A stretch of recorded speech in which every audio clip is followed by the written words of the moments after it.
Ya, assalamualaikum warahmatullahi wabarakatuh dan Waalaikumsalam selamat pagi warahmatullahi Insam Mesra. wabarakatuh. Assalamualaikum Alhamdulillah di warahmatullahi pagi hari ini di edisi siar hari Jumat tanggal 31 Mai atau 23 Zulkaidah 1443 Hijriah, 45 Hijriah maksud saya. Kami hadir kembali membersama Insam Mesra semuanya di 102,8 Mesra FM, mesranya musik dan informasi. Untuk siaran kami juga boleh didengarkan melalui streaming di www.radiomesra.com. Sekarang kita juga live di Facebook Mas Radio Parepare. Di acara Dai Dialog Agama Islam setelah 2 Jumat berturut-turut kami vakum menemani Insam Mesra di acara ini, dan alhamdulillah untuk pagi hari ini kembali menemani Insam Mesra. Insam Mesra seperti biasanya acara ini bersama dengan Bapak narasumber yang sudah hadir di depan saya, yaitu Ustaz Muhammad Rosidin BAMA. Beliau ini adalah alumnus Binoria University International Karachi, Pakistan. Beliau juga pernah belajar di pesantren Sirajul Muhlasin Payaman 2 Kerincing Secawang, Magelang, Jawa Tengah, bermazhab Syafi'i. Kemudian beliau adalah pemilik sanad hadis, kutubus sita dan lain-lain. Beliau juga adalah pengajar fikih, hadis, tafsir, nausarab, tauhid dan lain-lain. Dan beliau juga adalah dai KPK, serta pembina tahfiz Mandua Parepare. Dan terakhir beliau juga ini merupakan anggota Ansor Kota Parepare.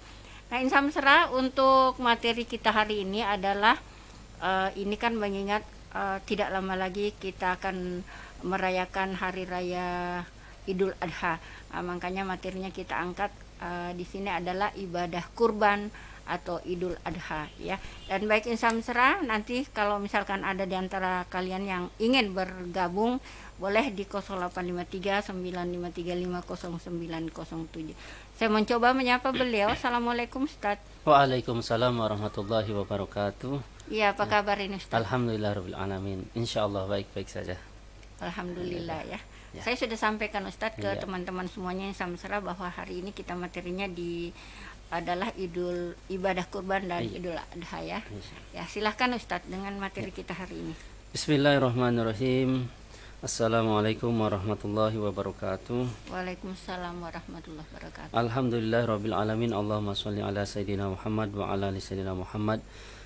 Insan mesra dimanapun berada, segala puji hanya bagi Allah Subhanahu wa Ta'ala. Salawat dan salamnya tetap tercurahkan kepada yang mulia junjungan kita Nabi Muhammad Sallallahu Alaihi Wasallam.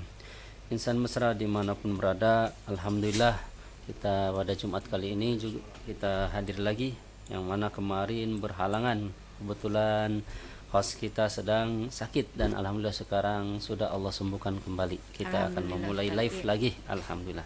Yang mana sebetulnya kalau orang muslim itu tersandung saja, kepleset saja menjadikan ampunan. Maka tapi kalau orang yang bukan muslim ya kepleset ya ini apa namanya Indonesianya apa itu ya, sebagai teguran bagi dia. Jadi kalau orang muslim itu terpleset ataupun pusingnya saja menjadikan penggugur bagi dosa-dosanya. Nah, kita kalau sakit ya, kalau dipikir-pikir ya memang apa namanya, wah kenapa seperti ini, tapi kalau kita pikir oh ini ampunan kita, jadi tenang. Seperti halnya para sahabat itu, para sahabat Nabi itu ketika lama tidak sakit-sakit malah mengeluh mereka, itu karena kuatnya iman sahabat.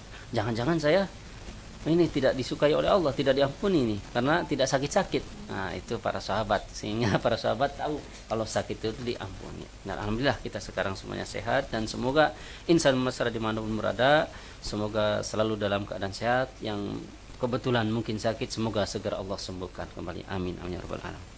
Insan mesra dimanapun berada, karena kita mendekati hari raya Idul Adha, maka kita bagusnya temanya 3 pekan ke depan itu perihal Idul Adha ataupun berkurban, karena di sini banyak kejadian atau banyak pertanyaan, banyak hukum-hukum supaya kita bertambah lagi wawasannya. Bismillahirrahmanirrahim. Idul Adha ataupun berkurban, bahasa Arabnya itu ubhiyah. Apa sih ubhiyah? Fasun wal ubhiyatu sunnatun muakkadatun. Pasal menerangkan berkurban. Apa yang dinamakan berkurban? Nah, Kita penjelasan kurban dulu, nanti kalau ada waktu mendekati nanti kita sejarahnya berkurban. Nah, kita hukum-hukum dulu. Nah, berkurban apa sih yang dinamakan berkurban? Maka wahia mayudbahu minal ibili awil bakori awil ma'azi awil gonami yauma idil adha wal ayami thalathati ba'dahu taqarruban ilallahi azza wa jalla. Yang dinamakan berkurban itu menyembelihnya hewan kurban. Hewan kurban apa saja itu? Yaitu diantaranya unta, kemudian sapi, kemudian diantaranya ma'az, kambing yang sejenis apa? Ini ada kambing yang sejenis, kalau gonam, wal gonam itu kambing sejenis domba yang putih rambutnya, domba gimbal. Kemudian kalau ma'az itu kambing yang sejenis tinggi-tinggi itu, yang tinggi, yang kecil-kecil, yang biasa kayak kancil, kayak rusa. Badannya itu kecil-kecil tinggi yang biasa di pinggir jalan. Kalau di Jawa namanya kambing kacang, nggak tahu kalau di Bugis mungkin kambing, tapi kalau yang putihnya kambing domba mungkin kalau di Bugis. Kalau di Jawa itu kambing yang putih itu yang kayak domba itu namanya kambing. Kalau yang coklat itu yang kecil-kecil itu kambing kacang yang kupingnya panjang. Nah itu kemudian awil bili ataupun onta. Ini hewan-hewan ini hewan-hewan kurban. Kapan disembelihnya? Yauma idul adha, pada hari raya idul adha, wal ayami thalathati badahu taqarruban ilallah azza wa jalla, dan 3 hari setelah hari raya idul adha, dalam kurung maksudnya hari tasyrik, semata-mata karena Allah subhanahu wa ta'ala. Jadi hewannya hewan kurban, disembelihnya pada hari raya idul adha, dan ataupun pas hari raya idul adhanya tidak ada uang, kita menyembelihnya di hari tasyrik, boleh, ini termasuk terhukumi kurban. Contohnya, andaikan hari ini hari idul adha ya, hari Jumat, berarti ditambah 3 hari, Sabtu, Ahad, Senin. Nah ini 3 hari ini kita masih boleh berkurban, karena ini masih hari raya idul adha, seperti hari tasyrik. Nah, andaikan hari ini belum ada uang, sekarang hari raya idul adha, hari Jumat belum ada uang sekarang, besok juga Sabtu belum ada uang, ataupun hari Ahad belum ada uang. Nah ini nanti pas hari Senin ada uang, silahkan berkurban. Yang penting batas terakhirnya sampai hari Senin, sebelum terbenamnya matahari terakhir hari Senin, hari tasyrik. Nah, kalau sudah terbenam tidak bisa lagi. Walaupun belinya hari Senin sebelum asar. Kan hari terakhir hari tasyrik. Andaikan hari raya Idul Adhanya hari ini. Beli sapinya hari tasyrik pada hari Senin pada asar. Tapi disembelihnya pada maghrib, enggak terhukumi berkurban, karena batasnya itu sebelum maghrib, terbenamnya matahari terakhir hari tasyrik, masih bisa itu berkurban, seperti itu. Kalau kuda Pak Ustadz? Nah, kuda bukan termasuk daripada keluarga sapi dan kambing yang tidak bisa, ataupun kancil ataupun rusa tidak bisa. Tapi Ustadz, bagaimana di sebagian daerah termasuk kami di Tanah Bugis, kalau kalau Idul Adha, kalaupun nggak menyembelih kambing, nggak menyembelih sapi, biasanya kami menyembelih itik, bebek ataupun ayam. Bagaimana? Manila dan sejenisnya. Ya nggak apa-apa, tetap dapat pahala. Kenapa? Kalau mereka niatnya karena bergembira terhadap hari raya Idul Adha, apalagi kalau dibagikan.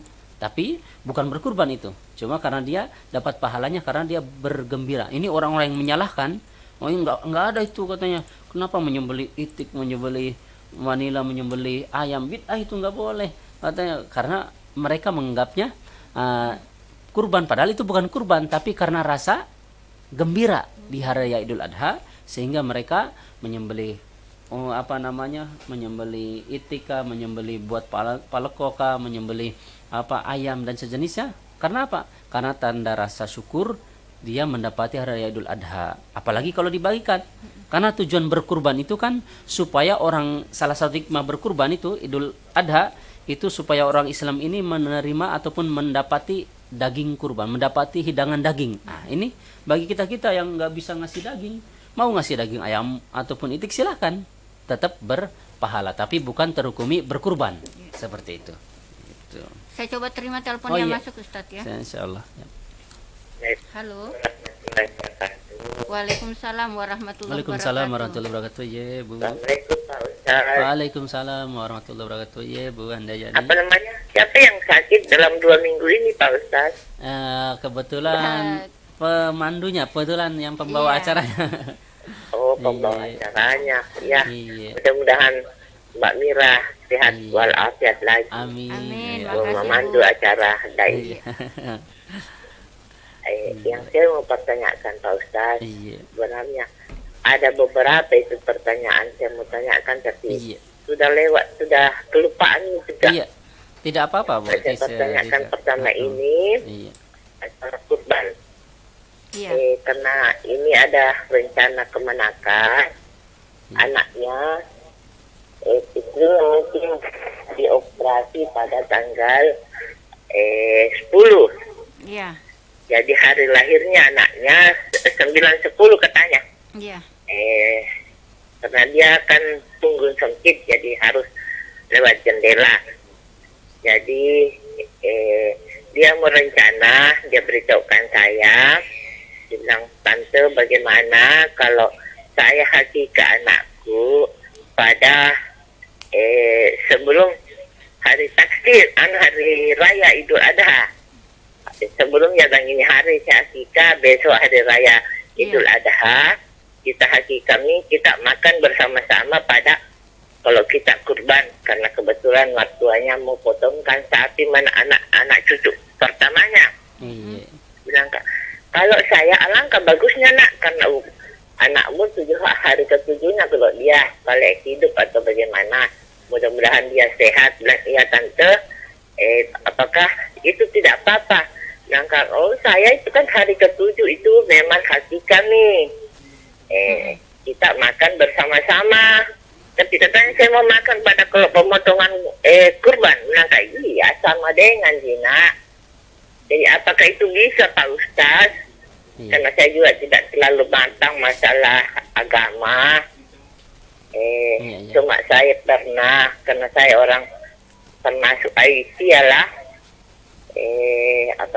Saya pernah mendengar bilang, alangkah bagusnya kalau anak lahir pada sebelum hari raya itu kurban, kita hakikah dulu baru kita kurban. Jadi Hakikah dulu. apa itu lebih afdal atau bagaimana Pak Ustaz? Iya. Itu saja dulu pertanyaan saya. Ya. Saya tidak pelik kalian dulu dengan ini. Bagaimana itu kalau kan saya ini agak berdekatan sekali dengan, sebenarnya jauh dari masjid, tetapi arah rumah saya berdekatan dengan masjid, tapi jalanannya kalau saya ke masjid terlalu jauh Pak Ustaz. Jadi itu kalau sembahyang maghrib, isya, subuh itu kayaknya di rumah orang sholat. Jadi kalau saya tidak sempat ke masjid, saya sholat di rumah. Daripada saya salah bacaan Al-Qurannya, saya mengikuti imam di masjid, tetapi saya niat sembahyang sendiri, saya imami diriku sendiri. Ya. Apakah itu boleh atau tidak Pak Ustaz? Terima kasih. Assalamualaikum warahmatullahi wabarakatuh. Waalaikumsalam warahmatullahi wabarakatuh. Kalau Ada yang- 2 pertanyaan Ibu Iya, Handayani pertanyaan. Ustadz. Yang pertama tadi masalah akikah. lebih Iya. didahulukan mana ya? Iya. Kalau yang kami tangkap itu karena panjang lebar, jadi pada intinya kalau tidak salah ini, kalau ada bayi lahir kebetulan 7 hari setelah kelahiran bertepatan dengan sebelum Idul Adha. Idul Adha, iya. Terus beliau sambungkan katanya bagaimana sebetulnya afdol mana itu, karena anaknya mempertanyakan kalau daging akikahnya kemudian besoknya makan bersama sedangkan Idul Adha itu bagaimana secara hukum ya, kalau tidak salah pertanyaan seperti itu, dan bagaimana itu pandangan syariat afdol mana akikah sama kurban, mana iya. yang didahulukan kalau kasusnya seperti itu ya. Jadi Bapak Ibu yang dirahmati Allah Subhanahu wa taala, ya boleh digabung. Jadi ibadah kurban sama akikah berbeda Bapak Ibu. Kurban sama akikah berbeda. Kalau kurban ada waktunya, akikah juga ada waktunya. Setiap amal ada waktunya, setiap waktu ada amalnya. Setiap aktivitas ada waktunya, setiap waktu ada aktivitasnya. Contohnya nih, kalau kurban bertepatan itu pada hari 10 Zulhijjah, tanggal 10 Zulhijjah sama 11, 12, 13. Berarti 4 hari itu masih kita berkurban. Waktunya setahun sekali. Di selain waktu itu tidak ada lagi. Nah, maka pahalanya besar juga. Jangan tinggalkan kesempatan. Nah, kemudian kalau akikah, kapan waktunya akikah itu? Kesunahan muakkad. Sunnah muakkad itu hampir wajib. Sunnah yang sangat ditekankan sekali. Termasuk kurban juga sama sunnah muakkad, akikah juga sunnah muakkad, hampir wajib bagi yang mampu. Maksudnya sunnah yang sangat ditekankan sekali. Kapan waktunya akikah? Akikah itu 7 hari setelah kelahiran. Kalau hari ke-7 belum ada, kita pilih nanti. Kalau ada, entah tanggal 9-nya, 9 ke hari ke-9-nya, iya. ataupun hari ke-11-nya, hari ke-13-nya, hari ke-15-nya, hari ke-17-nya. Yang penting di hari-hari ganjilnya. Bisa hari ganjilnya. Sampai kapan? Sampai si anak tersebut, bayi tersebut sudah balik, sudah tidak ada lagi kesunahan bagi si orang tua untuk mengakikahi. Itu asal hukumnya. Nah, kalau kasus yang bertepatan dengan Idul Adha bagaimana? Kalau kita mampu, dua-duanya ambil. Kalau kita mampu, saya ini kesempatan ini. Nah, kalau mampu berarti akikah juga iya, kurban juga iya, karena akikah sama kurban tidak boleh digabung. Tapi kalau masalah dihidangkan silakan aja dihidangkannya pas Lebaran, Idul Adha.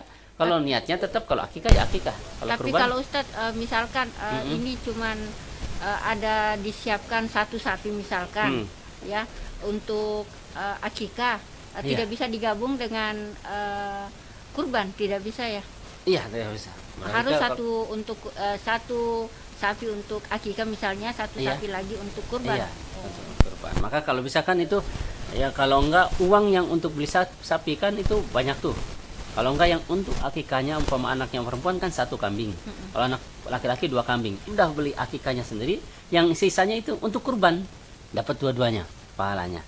Karena apalagi kalau kita mampu, kalau kita mampu berarti beli sapi juga untuk akikah juga, beli sapi juga untuk kurban, dua-duanya. Karena kalau untuk di double jadi 2 enggak bisa. Double. Akikah sendiri, kurban sendiri. Kalau masalah dihidangkan boleh, umpama akikahnya hari ini. Kebetulan besok Lebaran, dihidangkannya besok ya silahkan. Tapi bukan terhukumi berkurban, tetap akikah dia, karena akikah seperti itu. Itu. Saya rasa jawaban Pak Ustadz cukup jelas ya. Kemudian tadi ada Terus pertanyaan mana ada dulu tadi yang didahulukan, umpama kita mampunya uangnya pas-pasan gini.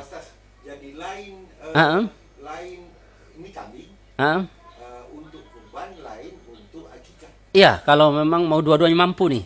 Tapi kalau enggak mampu, uangnya enggak mampu berarti pilih salah satunya. Kita mau mana dulu? Kalau akikah waktunya panjang. Yang penting masih ada si anak tersebut sampai balik. Nah, tapi kalau kurban cuma kan setahun itu cuma 4 hari waktunya. Hari Idul Adha sama 3 hari tasyrik, setahun sekali.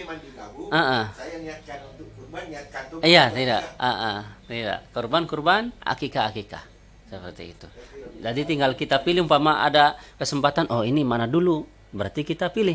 Karena kurban ini cuma kesempatannya setahun sekali, waktunya ada 4 hari.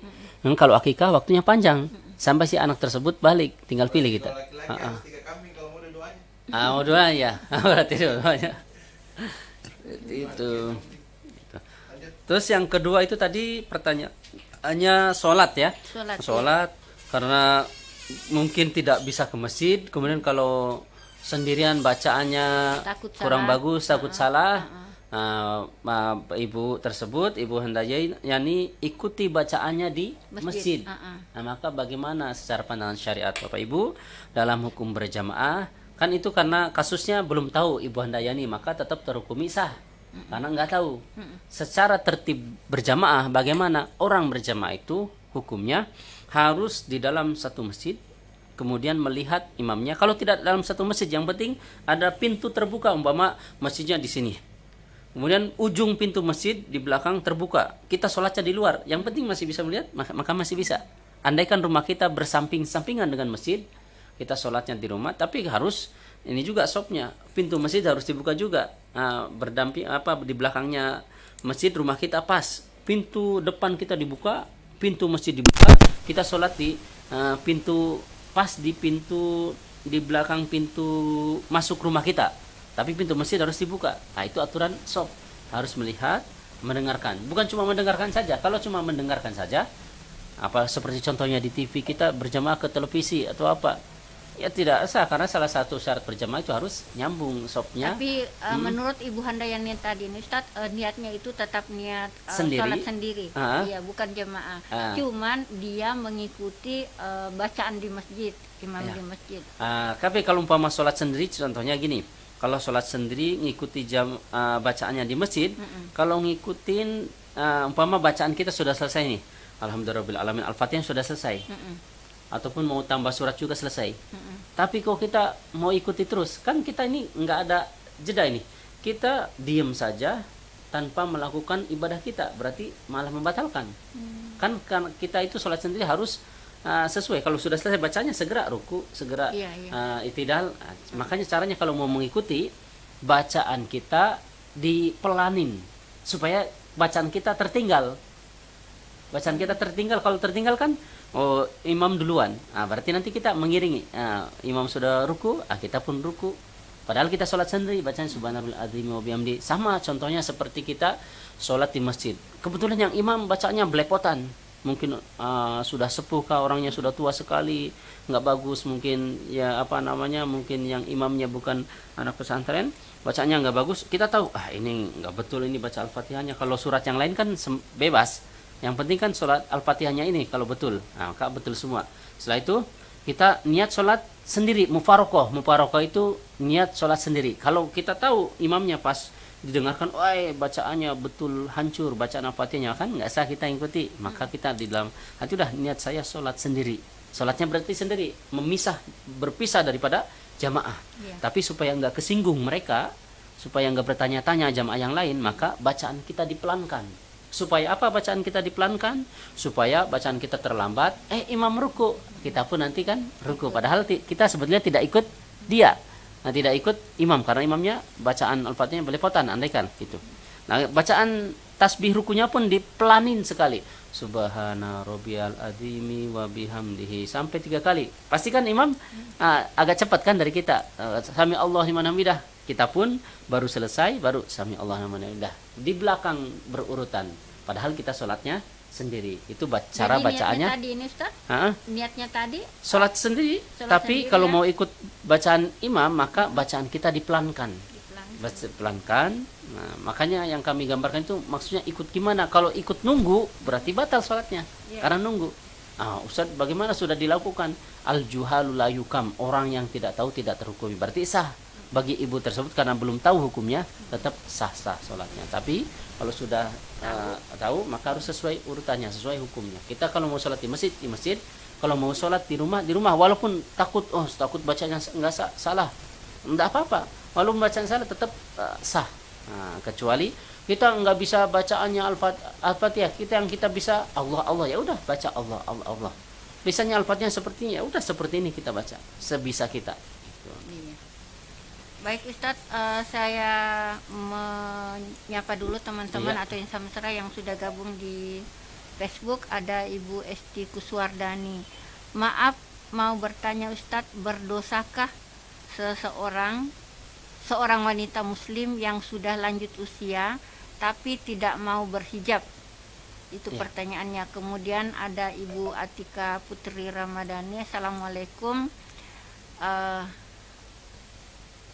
Bagi memotong sapi kurban ataukah kambing, apakah yang memotong itu perlu berwudu dulu sebelum memotong sapi atau kambing? Iya. Kemudian Ibu Hajrana Umar. Assalamualaikum warahmatullahi wabarakatuh. Tabe izin hadir menyimak. Terima kasih Bu Hajrana. Dan masih kembali dari Atika Putri Ramadhani, apa niat kalau kita memotong hewan berupa sapi, kambing, dan ayam? Iya. Kita ke pertanyaannya Ibu Esti dulu ini Pak Ustadz. Iya. Berdosakah seorang wanita muslim yang sudah lanjut usia tapi tidak mau berhijab? Ya. Jadi pertanyaan Ibu Esti Kuswardani, ya. Yang bertanya, maaf mau tanya, berdosakah seorang wanita muslimah yang sudah lanjut usia tapi tidak mau berhijab? Makasih. Ya. Jadi dalam hukum Islam Bapak Ibu, dalam syariat, orang yang sudah lanjut usia tidak ada lagi rasa berkeinginan syahwat, berkeinginan hubungan badan atau apa, tidak lagi. Itu ada keringanan dalam hukum Islam, dalam syariat. Mau pakai silahkan, tidak pakai silahkan, kalau bagus pakai, tapi tidak pun tidak mengapa. Nah itu kalau orangnya memang sudah tua renta dan tidak ada lagi berkeinginan syahwat dan sejenisnya, tidak ada rasa berkeinginan kepada lawan jenis. Nah ini ada keringanan bagi wanita tersebut. Tapi bagi wanita yang masih kinclong, masih apa, tetap pakai hijab, pakai kerudung dan sejenisnya. Kemudian yang selanjutnya Ibu Atika Putri Ramadhani, Ya. Iya. Assalamualaikum warahmatullahi wabarakatuh. Assalamualaikum warahmatullahi wabarakatuh. Bagi memotong sapi kurban ataukah kambing, apakah yang memotong itu perlu berwudu dulu sebelum memotong sapi atau kambing? Ya, Bapak Ibu yang dirahmati Allah Subhanahu wa taala, ya pertanyaannya, bagi yang memotong hewan kurban, bahkan bukan hewan kurban saja, apa kesunahannya? Itu kan pertanyaan, apakah motong itu perlu berwudu dulu sebelum memotong sapi atau kambing? Ya. Jadi sunnahnya Bapak Ibu, walaupun tidak memotong, walaupun tidak berwudu tidak apa-apa, walaupun tidak berwudu tidak apa-apa, tapi sunnahnya dalam keadaan dia suci, walaupun bukan hewan kurban, umpama yang disembelih kambing, menyembelih biasa kah di hari biasa, menyembelih ayam, menyembelih apa, tetap sunnahnya itu, kalau dibilang sunnahnya itu dalam keadaan dia suci, dalam keadaan dia punya wudu, seperti itu. Andaikan pun tidak, ya memang tidak apa-apa, tapi sunnahnya dalam keadaan suci, seperti itu. Ada pertanyaan lagi di bawahnya mungkin? Pertanyaannya masih dari Ibu Atika ini Ustaz. yeah. Ada niat Ustaz? Dan apa niat kalau kita Iya. memotong hewan berupa sapi, kambing, dan ayam? Ya, jadi niatnya Bapak Ibu, doanya ya. Kalau niatnya tidak ada, udah. Kalau umpama untuk berkurban, niatnya kurban. Tapi kalau untuk niat menyembelih biasa, ya udah niat menyembelih biasa. Tapi kita disuruh baca baca Bismillahirrahmanirrahim paling sedikitnya, baca Bismillahirrahmanirrahim kemudian sholawat. Tapi kalau kurban beda. Salah satunya itu baca Bismillahirrahmanirrahim, kemudian sholawat, menghadap kiblat, kemudian baca takbir, kemudian doa. Doa diterimanya kurban ini. Umpama kurbannya ini dari Ibu Atika Putri Madani, kemudian siapa lagi Ibu Hajarana Umar, kemudian Ibu siapa lagi, Ibu siapa, dan terus dibacakan orangnya 7, baru sembelih seperti itu. Disebut satu persatu namanya Ya, Ustaz. ataupun apa namanya kalau umpama kelamaan, ya Allah semoga terima kurban ini terhadap nama-nama yang tertulis di kertas ini, ya Bismillahirrahmanirrahim, Allahu Akbar, seperti itu. Nanti kami akan bacakan juga, akan jelaskan juga, karena ini pembahasannya kurban, nanti lebih detailnya lagi di depan kami akan singgung juga, seperti itu. Demikian jawaban Pak Ustadz untuk Ibu Atika Putri Ramadhani. Dilanjut lagi Ustaz. Ya, kurban itu adalah sunnah yang sangat ditekankan sekali. Ya, ada telepon? Iya, kembali Bu Handayani. Halo. Halo, Assalamualaikum warahmatullahi wabarakatuh. Waalaikumsalam warahmatullahi wabarakatuh. Begini Pak Ustaz, saya kan rumah saya searah dengan masjid dan cuma beda dua rumah. Iya, Dari beda 2 rumah. masjid, tapi jalanannya keliling. Yang saya nianukan kalau saya sholat di rumah, saya niat sembahyang sendiri, Ji. Iya. Di dalam hati saya sembahyang berdiri baru takbir, baca doa istighfar, dan saya juga baca Al-Fatihahnya agak di belakang imam. Suaranya imam kan lantang keras sekali dengar di rumah. Jadi saya baca di belakangnya imam, dan kalau kelanjutannya ini surat semuanya dia baca surat An-Nas atau bagaimana, saya ikut, tapi saya juga pelan-pelan rukut, saya bersamaan rukut, sujud bersamaan sujud, takbir begitu kembali. Apakah itu diterima Allah Subhanahu wa taala, Pak Ustaz, atau bagaimana? Disahkan bagaimana? Makasih Pak Ustaz. Assalamualaikum warahmatullahi wabarakatuh. Ya, gimana itu, Ulangi lagi. Iya, Oh, tadi intinya? masih seputar ini Pak Ustadz. Ibunya suaranya masjid itu kan kencang di rumahnya Ustadz. Iya. Ya, jadi otomatis Ibu Handayani ini tetap mengikut dengan Pergerakan. ya, bacaan dan pergerakan imam di masjid. Meskipun sebenarnya Dia niatnya sholat sendiri. itu sholat sendiri. Iya. Apakah itu sholatnya sah atau bagaimana? Ya, kalau ternyata ya tetap secara hukum fikih Bapak Ibu, kalau masalah diterima hanya Allah yang tahu. Tapi minimalnya itu kan salah satu syarat ibadah diterima harus syaratnya, rukunnya, fardunya yang terpenuhi, insya Allah akan diterima. Nah itu tadi salah satu syarat berjamaah harus nyambung, kemudian harus terbuka pintu masjid dan pintu kita terbuka berhadap-hadapan. Tapi kalau rumah kita nggak berhadapan, Iya. nah, tetap nggak sah.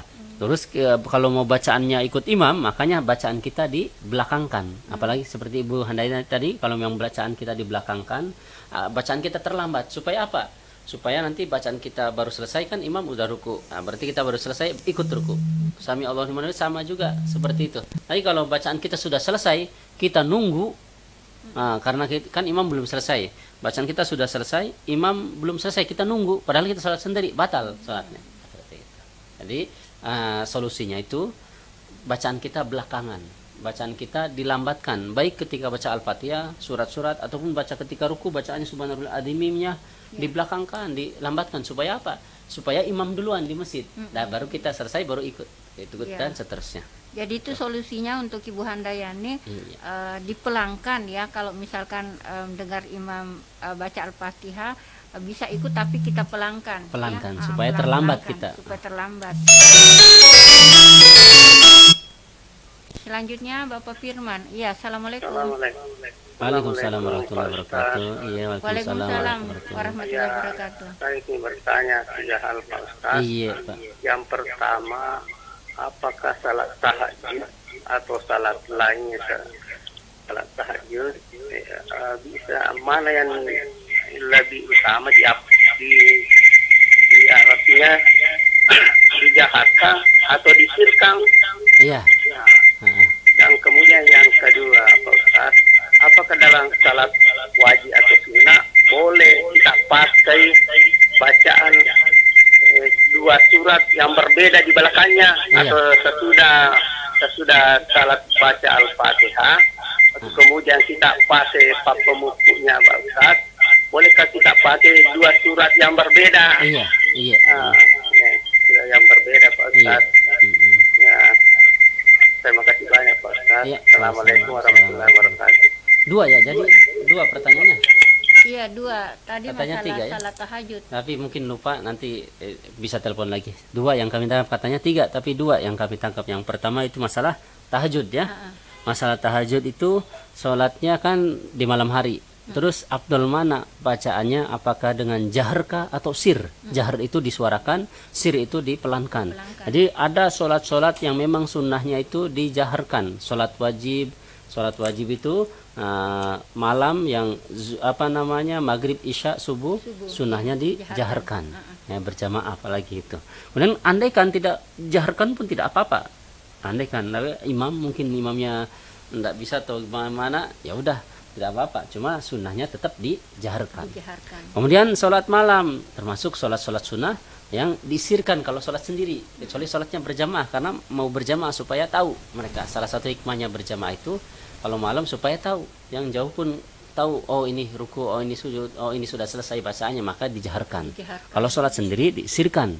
Tapi umpama kita pun tetap sholat sendiri mau dijaharkan, tidak apa-apa. Yang penting kita terdengar. Supaya apa sih hikmahnya? Supaya hafalan kita teringat. Tapi umpama disirkan pun ya tidak mengapa, disirkan pelan-pelan. Tapi kalau mau dijaharkan pun tidak apa-apa. Secara hukum kalau sholat sendiri sunnahnya disirkan. Tapi kalau mau berjamaah dijaharkan. Walaupun asalnya sholat sir. Kan tahajud itu sholat sir. Dipelankan bacaannya. Tapi karena mau berjamaah mungkin ya silahkan dijaharkan supaya orang tahu. Itu seperti itu. Yang kedua itu tadi. Yang kedua tadi ini Pak Ustadz, masalah sholat, misalkan ini contohnya barangkali begini, sholat subuh Ustadz ya, rakaat pertama dia misalkan baca surah Al-Waqiah, tapi ini tidak sampai, ini contoh. Terus rakaat yang kedua baca surat lain. Bagaimana? Ya. Jadi Bapak Ibu, salah satu kesunahan bagi imam ataupun kita sholat sendiri, salah satu sunnah kita baca surat itu boleh ayat di rakaat pertama yang lebih panjang daripada rakaat kedua. Kemudian bacanya urutannya sesuai urutan surat-surat. Contohnya gini, kita baca Kul a'udzu birabbil falaq sama Kul a'udzu birabbin nas, mana dulu sesuai urutan Al-Qur'an? Falak dulu baru An-Nas. Enggak boleh. Maksudnya sunnahnya itu seperti itu dulu. Yang atas dulu baru yang bawahnya. Kalau umpama yang bawah dulu baru yang atas ya tidak apa-apa, tapi tidak sunnah. Contohnya rakaat pertama baca An-Nas, rakaat kedua baca Al-Falaq. Ya memang sah, tidak apa-apa. Cuma tidak sunnah. Sunnahnya itu yang atas dulu baru yang bawah. Dari urutan atas dulu baru yang bawah. Kemudian rakaat pertama lebih panjang daripada rakaat kedua. Itu kesunahannya. Kemudian afdal mana kalau kita baca potongan-potongan ayat sama satu surat tapi pendek. Bagaimana? Lebih afdol baca satu surat full walaupun pendek daripada baca potongan-potongan ayat. Tapi umpama Ustadz bagaimana kalau kita baca tetap potongan-potongan ayat?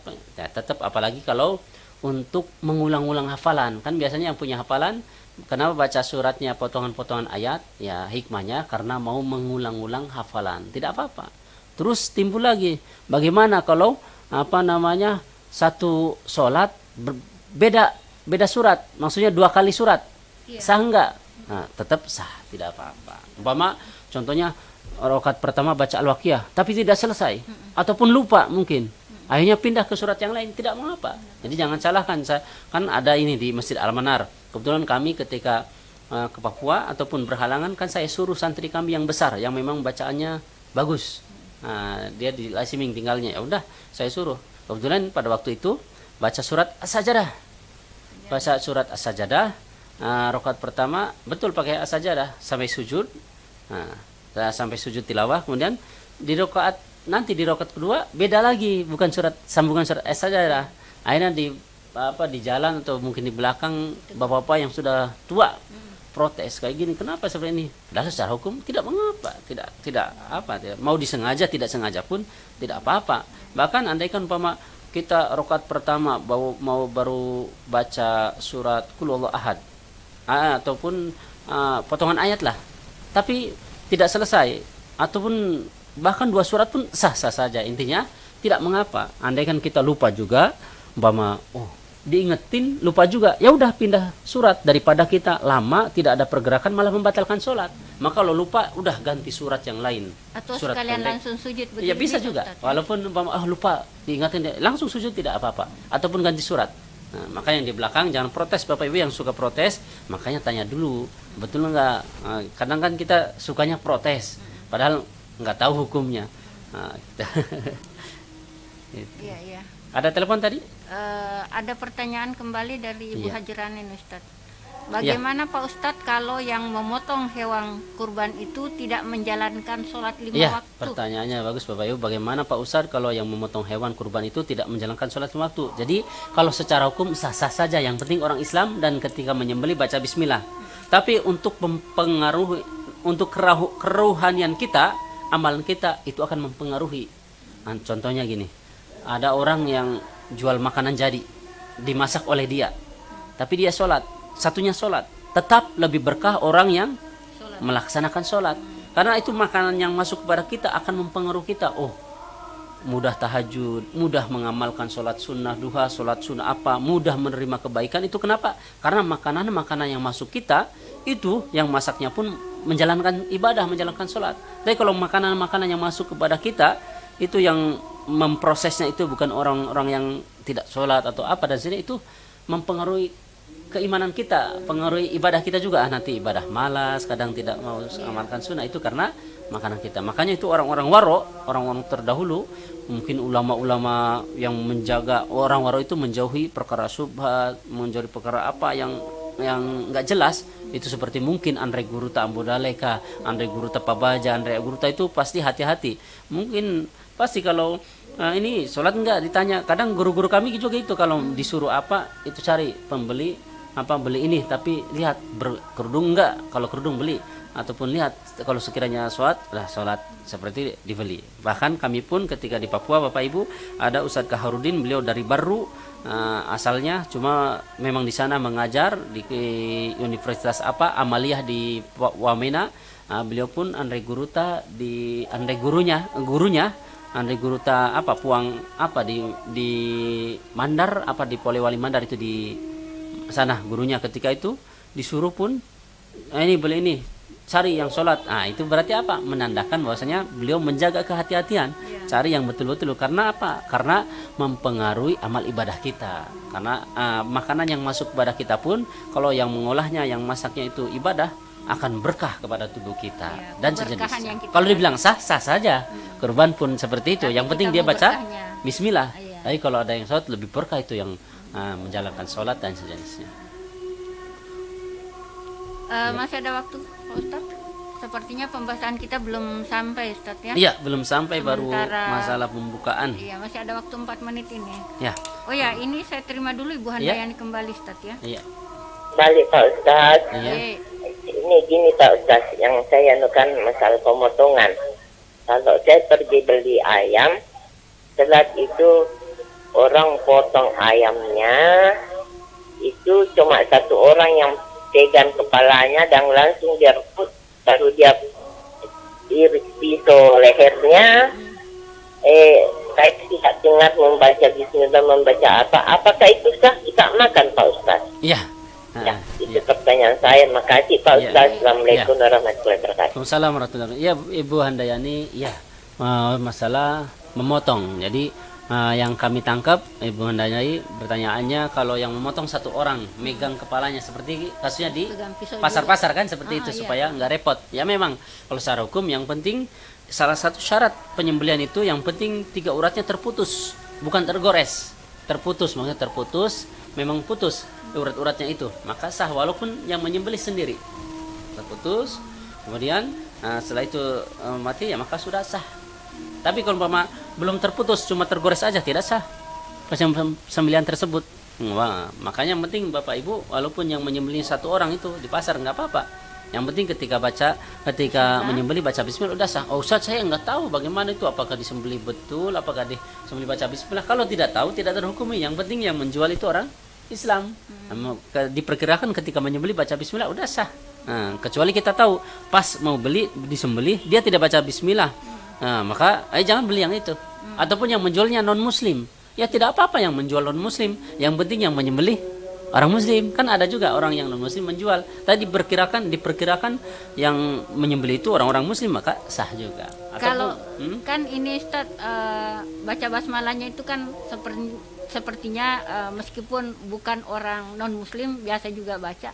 Kalau misalkan non muslim yang menyembelih terus dia baca bismillah, bagaimana itu Ustaz? Kalau dia sudah masuk Islam maka terhukumi Islam.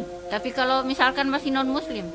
Tidak non muslim, karena meskipun dia baca basmalah sembelihannya tidak sah kecuali ahlul kitab. Ahlul kitab itu yang betul-betul berpegang teguh kepada kitab sucinya yang asli. Contohnya ahlul kitab berarti dia betul-betul berpegang teguh kepada kitab Injilnya yang asli, kitab Tauratnya yang asli, ataupun kitab Zabur yang asli, maka sah sembelihan mereka. Boleh kita makan. Dalam Al-Quran pun seperti itu ada di surat Al-Baqarah kalau tidak salah. Nah, tapi kalau umpama dia masih non muslim, belum syahadat, maka tidak sah. Karena kalau baca bismillah semua orang bisa, baca alhamdulillah juga betul. Bisa. Makanya salah satu syarat diterimanya amal ibadah ataupun salah satu syarat diterimanya bacaan dia bismillah kalau dia sudah muslim. Ucapkan syahadat.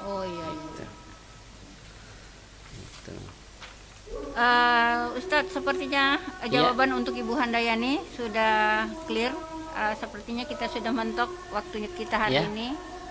Ya, boleh. Berarti nanti pekan depan tetap bagian keduanya, bagian part 2-nya. Jadi untuk pembahasan kita masalah kurban, insya Allah kita lanjutkan lagi di hari Jumat mendatang. Kenapa? Ya karena waktunya sudah habis. Terima kasih untuk Insan Mesra yang mendengarkan kami, yang ikut berpartisipasi di acara ini, dan untuk Ustadz, terima kasih juga untuk ilmunya hari ini. Insya Allah ada manfaatnya bagi kita semuanya. Wabillahi taufiq wal hidayah. Wassalamualaikum warahmatullahi wabarakatuh. Waalaikumsalam.